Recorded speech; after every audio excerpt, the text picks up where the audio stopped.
নমস্কার, আমি সুকৃতি দান। আশা করি আমরা সবাই ভালো আছেন। আপনারা সবাই দেখছেন অ্যাস্ট্রো সলিউশন। আজকে আমি আলোচনা করব যে সাড়ে দিদি মানুষের জীবনে এত বিপর্যয় ঘটে, মানুষের জীবনে সাড়ে কি কিছুই ভালো করে না। আর আপনার জীবনে যখন সাড়ে আসে তখনই কি আপনার জীবনে মেজর সমস্যাগুলো ক্রিয়েট করে?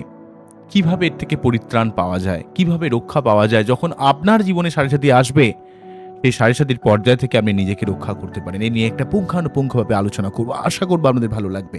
তাই অনুষ্ঠানটিকে মন দিয়ে শুনুন এবং বোঝার চেষ্টা করুন, কারণ এমন আলোচনা সচরাচরভাবে আপনারা শুনবেন না। প্রথমেই বলি হচ্ছে, আপনি যখন জন্মাচ্ছেন, আপনার জন্মকালীন সময়ে চন্দ্র যে রাশিতে অবস্থান করছে সেটাই কিন্তু আপনার রাশি। অর্থাৎ ধরা যাক আপনি যেদিন ভূমিষ্ঠ হচ্ছেন সেই সময় আকাশে চন্দ্র মিথুন রাশিতে অবস্থান করছে, তাহলে আপনার রাশি হয়ে যাবে মিথুন।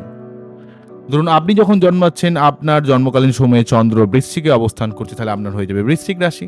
বোঝা গেল সঠিক ফান্ডা? এবারে চন্দ্র যেহেতু আমাদের মনকে কন্ট্রোল করে, ইমোশনাল আবেগকে কন্ট্রোল করে, আমাদের মানসিক স্থিত অবস্থাকে কন্ট্রোল করে, আমাদের জীবনের যে একটা স্যাটিসফ্যাকশন, মায়ের দিক থেকে ভালোবাসা বা লাইফ পার্টনারের দিক থেকে যে একটা সার্বিক স্যাটিসফ্যাকশন, ভালোবাসায় যে পরিপূর্ণতা, যে কোনো পরিপূর্ণতার জায়গায় চন্দ্রের এক বিশেষভাবে কিন্তু প্রভাব বিস্তার করে। কারণ মানুষের মন বা আবেগ দ্বারাই কিন্তু মানুষ অনেক দিক থেকে কন্ট্রোল হয়। যতই বলি না কেন মানুষের আবেগের কোনো প্রয়োজন নাই, কোনো দাম নেই। দেখুন, একটা মানুষ কোনো যখন কাজ করছে, সে আশা করছে যে ওই কাজটা সে পাবে, তার এটা পাবে বলে সে কাজটা করছে। তার যদি কোনো রকম ডিজায়ার না থাকতো, সে কিন্তু কাজ করার এন্থুই পেত না। সুতরাং সেই যে এন্থুটা কিন্তু অ্যাকচুয়ালি চন্দ্র, অর্থাৎ তার মন, তার আবেগ, সেই কিন্তু তাকে অ্যাকচুয়ালি কন্ট্রোল করে। অবশ্যই আমাদের বাস্তববাদী হতে হবে, আমি এ নিয়ে অনেকবার কথা বলেছি। কিন্তু আমাদের আবেগ একটা বা মন একটা বড় ব্যাপার। মন যদি মানুষের ভালো না থাকে, সে কোটিপতি হয়েও তার কোনো লাভ নেই। কারণ মানুষ কিন্তু সুখ বা শান্তিটা কিন্তু মনের মধ্যে বিরাজ করে। সুখ বা শান্তিকে আমাদের ফিল করতে হয়। তো যাই হোক, তো অ্যাকচুয়ালি যখন শনি ঘুরতে ঘুরতে আপনার জন্মকালীন রাশির ঠিক আগের রাশিতে এসে উপস্থিত হয়, তখন সাড়ে ফার্স্টে শুরু হয়ে যায়।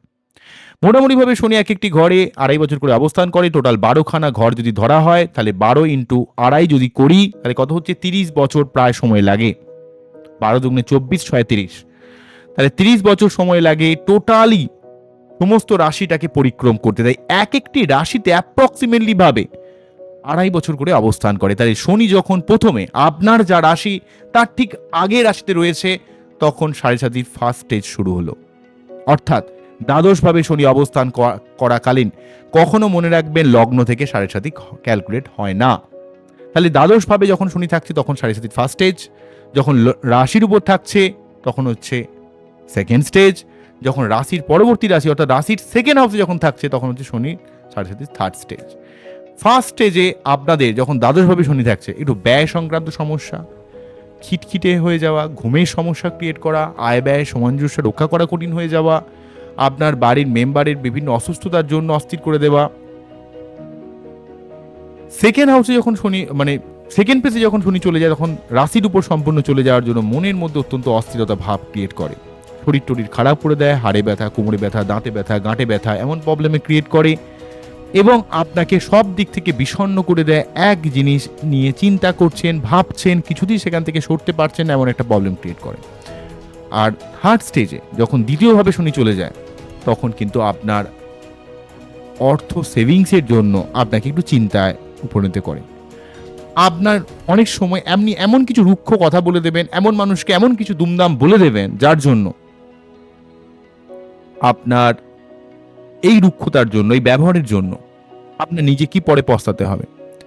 আপনার আত্মীয়-স্বজনের সম্পর্ক খারাপ হতে পারে, আপনার সেভিংসের উপর টান পড়তে পারে, জমানো টাকার উপর টান পড়তে পারে, আপনার বাক্যকে খুব একটা তীক্ষ্ণ করে দেবে বা একটা এমন করে দেবে যে এই কাটে চোপ মারা কথার মতো। মানে আপনি এমন একটা কথা বললেন যেটা হয়তো দরকার ছিল না এইভাবে মানুষকে বলা, কিন্তু বলে ফেলবেন।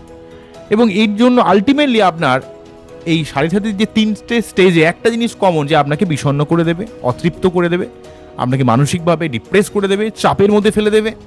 এবং এর জন্য মানুষের জীবনে যে জায়গাটা প্রবলেম, সেইখান থেকেই প্রবলেমগুলো সূত্রপাত তৈরি করবে। কারো কারো ক্ষেত্রে দেখতে পাওয়া যায় রিলেশনশিপের মধ্যে ডিস্টারবেন্স, কারো কারো ক্ষেত্রে দেখতে পাওয়া যায় কর্মকেন্দ্রিক সমস্যা, বিশেষ করে সেকেন্ড স্টেজে কর্মকেন্দ্রিক ভালো রকম সমস্যা তৈরি করে। ঠিক আছে, কর্মের জায়গায় একটা দোদুল্যমান ভাব, প্রচন্ড চাপ বেড়ে গেল, কখনো কখনো পিতার শরীর স্বাস্থ্য নিয়ে কিছু চাপ, পরিবারের মেম্বারে অসুস্থ হয়ে যাওয়া, অনেক লোড পড়ে যাওয়া, অনেক চাপ পড়ে যাওয়া।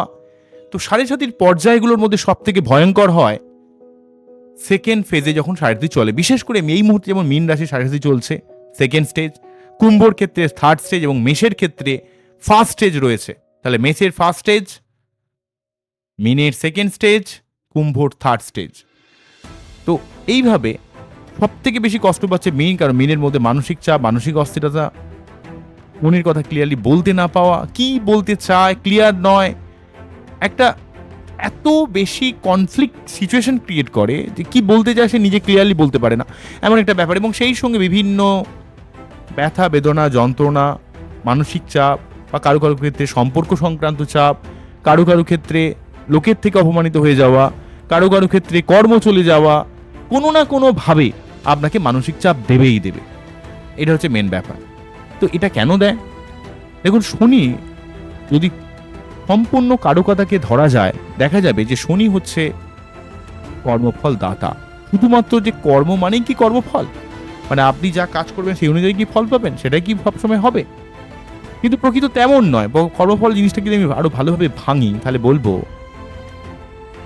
যে শনি সেকেন্ড হাউসে অবস্থান করা, মানে শনি এই সাড়ে-সাতি ফেজে থাকা মানে আপনি জীবনে যে জায়গায় একটু ল্যাগ রয়েছে, যেই জায়গায় একটু ঢিলেঢালা রয়েছে, যে জায়গায় এখনো কঠিন হননি, অর্থাৎ অনেকটা আপনাকে কোনো এক্সামিনেশনের আগে, কোনো এক্সামের আগে আপনাকে বলা হলো কিছু চ্যাপ্টার পড়ে যাওয়ার জন্য। তো আপনি আগে 10টা চ্যাপ্টার দেওয়া হলো, তো আপনি মনে করলেন যে 8খানা চ্যাপ্টার পড়ি, বাকি দুটোকে ছেড়ে দিই, আমি ঠিক কমন পেয়ে যাবো। কিন্তু দেখা গেল এমনভাবে কোশ্চেন করা হলো যাতে ওই দুটো চ্যাপ্টার থেকে আপনাকে পুরো ভরিয়ে কোশ্চেন দেওয়া হলো, যাতে আলটিমেটলি আপনি ফেল করতে পারেন। তো শনির শিক্ষাটা ঠিক এই ধরনের। তো আপনার জীবনে যে জায়গাটা ল্যাগ রয়েছে, আপনার জীবনে যে জায়গাটা অসম্পূর্ণতা রয়েছে, যে জায়গাটা থেকে আপনি ঠিকমতো পেরে উঠবেন না, ঠিক সেই জায়গা থেকে আপনাকে লাইফে কোশ্চেন নিয়ে আসবে এবং সেই জায়গায় এমন কনফ্লিক্ট সিচুয়েশন তৈরি করবে। কিন্তু যত আপনি বিষণ্ণ হয়ে, অস্থির হয়ে, রেগে গিয়ে, মাথা গরম করে গিয়ে আরো বেশি তিতিবিরক্ত হয়ে যাবেন, সমস্যা কিন্তু আরো বেড়ে যাবে, কারণ ওই প্রবলেমটা আবার আসবে। শনির সাড়ে-সাতির ফেজ হলো আপনাকে আরো বেশি কঠোর করতে চাইছে। যেই জায়গায় আপনার ল্যাক রয়েছে সেখান থেকে শিখুন, জানুন, পরিবর্তন করুন। মানুষের বয়সকালে বা মানুষের জীবনে আমরা যতই বড় বড় কথা বলি না কেন, সিচুয়েশন ওয়াইজ মানুষের এমন একটা জায়গায় আটকে যায় যেখানে কিন্তু ইনস্ট্যান্ট সে নিজেকে পরিবর্তন করতে পারে না।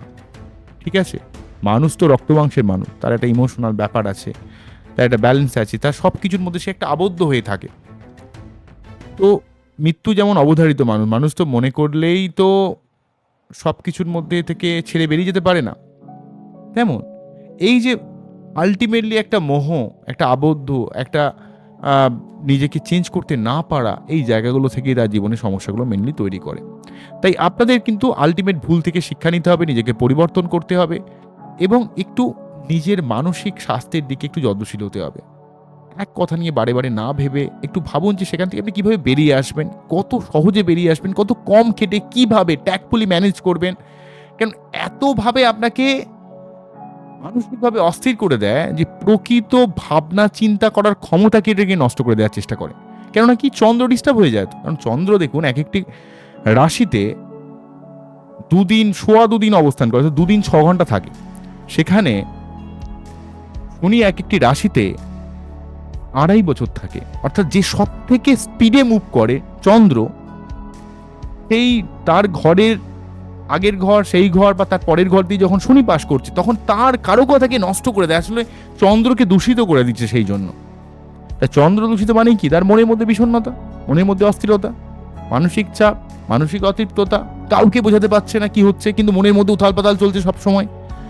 তাই আমরা দেখব বাচ্চাদের যাদের অশ্লেষা নক্ষত্রে চন্দ্র রয়েছে, বা যাদের বাচ্চাদের শনিচন্দ্র যোগ রয়েছে, বা যাদের ক্ষেত্রে অমাবস্যায় জন্ম, যাদের অষ্টম ভাবে চন্দ্র, যাদের দ্বাদশ ভাবে চন্দ্র, বা যাদের ক্ষেত্রে জ্যেষ্ঠা নক্ষত্রে চন্দ্র, রেবতী নক্ষত্রে চন্দ্র, তাদের ক্ষেত্রে চন্দ্র কিন্তু প্রকৃতভাবে পীড়িত হয়ে থাকে, বা চন্দ্র রাহু যোগ রয়েছে, বা চন্দ্র কিন্তু যোগ রয়েছে। অর্থাৎ কোনো না কোনো ভাবে যেমন চন্দ্র পীড়িত থাকলে মানুষ যে ধরনের বিহেভ করে, ঠিক সাড়ে সাতির পর্যায়ে চন্দ্র কিন্তু দূষিত হয়ে যায়, চন্দ্র পীড়িত হয়ে যায়। তাই এই পর্যায়ে প্রতিকার, মেনলি যদি কোনো প্রতিকার হয়ে থাকে, অনেক অনেক অ্যাস্ট্রোলজার কিন্তু মানুষকে শনির জন্য এমিতিস দিয়ে ভুল করেন। আমি এই জায়গাটাই আমাদের কাছে বলি, কারণ শিক্ষা কখনো ভুল হতে পারে না, কিন্তু মানুষের চেতনা, মানুষ তার শিক্ষার প্রয়োগকে ভুল করে। কারণ মেনলি কিন্তু মার্চে কিন্তু মেন্টালিটি দিক থেকে অস্থির করে দিচ্ছে। মানুষের জীবনে একটা সমস্যা এসছে, মানুষ যত অস্থির হয়ে উঠবে, যত ইম্পেশেন্ট হবে, সমস্যা কিন্তু কমবে না, সে কিন্তু সমস্যার সঙ্গে মোকাবেলা করার ক্ষমতাকে সে হারাবে।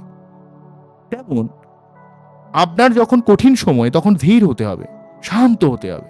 এটা কিন্তু সহজ নয়, এটা মুখে বলা যতটা সহজ, আপনারা হয়তো অনেকেই আমাকে বলবেন যে বড় বড় জ্ঞান অনেক কথা দেয়া যায় ইউটিউবে বসে বসে, কিন্তু প্রকৃত আপনি জীবনে দেখেছেন এমন? বলতেই পারেন, কিন্তু প্রকৃত সত্যি জিনিসটা যখন কঠিন সিচুয়েশন, তখন মানসিকভাবে আপনাকে ধরে রাখা, স্থির থাকা, ধৈর্যশীল হওয়া, সেই সমস্যাকে মোকাবেলা করা, সেখানে কে করে? ধৈর্যশীলতার কারক গ্রহ কে? শনি। এবং আপনার জীবনে ইমোশনাল ব্যালেন্সের কারক গ্রহ কে? চন্দ্র। সবকিছু পাওয়ারের প্রয়োজন, আলটিমেটলি আপনাকে তখন শান্ত হতে হবে। তো তার জন্য চন্দ্রের প্রতিকার দিতে হবে। শনি সাড়ে চলাকালীন প্রতি সোমবার শিবলিঙ্গ অভিষেক করতে হবে, দরকার হলে প্রতিদিন করবেন যাদের অত্যন্ত সমস্যার মধ্যে রয়েছেন।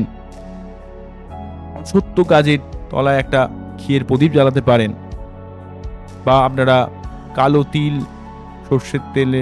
সর্ষের তেল এগুলো কোনো আর্ত মানুষকে, কোনো দরিদ্র মানুষকে বা কোনো শনির মন্দিরে দান করতে পারেন। প্রতি শনিবার নিরামিষকে শনি মন্দিরে পুজো দেবেন, এবং নিজে অত বেশি পরিশ্রম না করে একটু সিচুয়েশন থেকে, যেখানে প্রবলেম হয়ে যাচ্ছে, কনফ্লিক্ট হয়ে যাচ্ছে, সেখান থেকে সরে আসুন, চেষ্টা করুন জিনিসটা একটু অন্যভাবে ভাবতে, এবং একটু নতুন কিছু শেখার চেষ্টা করুন। দেখুন সমস্যাগুলো অনেকটা রেকটিফাই করতে পারবেন, অনেকটা রেকটিফিকেশন আপনার জীবনে। এবং চন্দ্রের প্রতিকার করুন। তাহলে একদিক থেকে চন্দ্রকে স্ট্রং করুন মুক্তোর মাধ্যমে, অন্যদিক থেকে আপনারা প্রতি শনিবার নিরামিষ খান, শনি মন্দিরে পুজো দিন, এবং জীবনে নতুন নতুন যে শিক্ষা আপনাকে শনিদেব দিচ্ছে, সেটাকে কিন্তু আপনি একটু অ্যাকোয়ার করতে থাকুন, শিখতে থাকুন, চেঞ্জ করতে থাকুন যতটুকু পারেন, এবং মানসিকভাবে একটু নিজের পজিটিভিটিকে বজায় রাখুন। কারণ এখনকার দিনে মানুষের জীবনে প্রবলেম, অস্থিরতা অনেক বেড়েছে, এবং যত সময় যাবে আরো বাড়বে, বরং কোনোদিন কমবে না।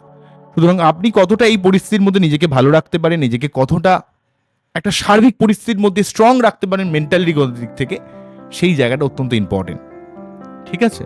তো এগুলো আপনাদের করতে হবে, এবং অবশ্যই বাচ্চাটি সঠিকভাবে অ্যানালাইজ করবেন। শনির দশায় কিন্তু কখনো সম্পর্ক ভেঙে যায়। অ্যাকচুয়ালি কি হয়, মানুষ খুব ডিস্টার্ব হয়ে যায়। এবারে যখন মানসিকভাবে কেউ পাজেল হয়ে থাকে, তখন তার জীবনে যেখান থেকে ঝামেলাগুলো আসে, সে যত ভয় খাবে, সে অটোমেটিক্যালি সেই জিনিসগুলো ঘটবে। কারো ক্ষেত্রে সম্পর্ক ভেঙে যায়, কারো ক্ষেত্রে চাকরি চলে যায়, কারো ক্ষেত্রে অর্থের চাপ চলে আসে। কিন্তু এটাও ঠিক, শনির সাড়ে সাতির পর্যায়ে মানুষ যদি একটু স্ট্রং হয়, মানুষ যদি সেই জিনিসটাকে, সেই সাময়িক টেম্পোরারি ফেলিওরগুলোকে, টেম্পোরারি ডিফিটগুলোকে যদি একটু মেনে নেয়, একটু ভেঙে না পড়ে, তাহলে এগুলো থেকেই কিন্তু তার জীবনে নতুন যে একটা পরিবর্তন, তার জীবনে উন্নতির একটা বাতাবরণ তৈরি করে। অনেক বৃশ্চিক হোক, মীন হোক, সিংহ হোক, অনেক রাশির এই সাড়ে সাতির পর্যায়ে তারা জীবনে অনেক অনেক উন্নতি করেছে। কষ্ট অবশ্যই পেয়েছে, কষ্ট তাদের পেতে হবেই প্রথমের দিকে। যেই জায়গাটাতে তাদের একটু ল্যাগ রয়েছে, সেখান থেকে কষ্ট আসে। বিশেষ করে সাড়ে সাতির পর্যায়ে বেশি কষ্ট পায় হচ্ছে জলতত্ত্বের রাশিগুলো। তার মধ্যেও বেশি যদি কষ্ট পায় বলা যেতে পারে, সেটা হচ্ছে ফার্স্টে মীন, তারপরে বৃশ্চিক, এবং অন্যদিক থেকে ধনুও কিন্তু যথেষ্ট কষ্ট পায়। মীন, বৃশ্চিক বেশি পায়, তারপরে ধনু পায়, তারপর কর্কট পায়, সিংহ পায়। এরা কিন্তু পায় সাড়ে সাতির পর্যায়ে কষ্ট। তো এইভাবে কিন্তু চলতে হবে সাড়ে সাতির পর্যায়ে, কারণ সাড়ে সাতির পর্যায়ে মেন্টালিটির দিক থেকে অস্থির করে দেওয়ার জন্য অনেক ক্ষেত্রে ভুলভাল সিদ্ধান্ত কিন্তু চলে আসে। তো এই জায়গাগুলোকে একটু দেখতে হবে, এই জায়গাগুলো একটু বুঝতে হবে, একটু ঠান্ডা মাথায় এর মোকাবেলা করতে হবে। তাহলে দেখবো আপনারা ওভারঅল জীবনে অনেক দিক থেকে অনেক পজিটিভ ভাবে কিন্তু তার মোকাবেলা করতে পারবেন। বোঝা গেল কি বললাম? তো আজকে এখানেই থামছি, আবার দেখা হবে নতুন কোনো ভিডিও নিয়ে। আমরা খুব ভালো থাকুন, দেখতে থাকুন। নমস্কার, থ্যাংক ইউ।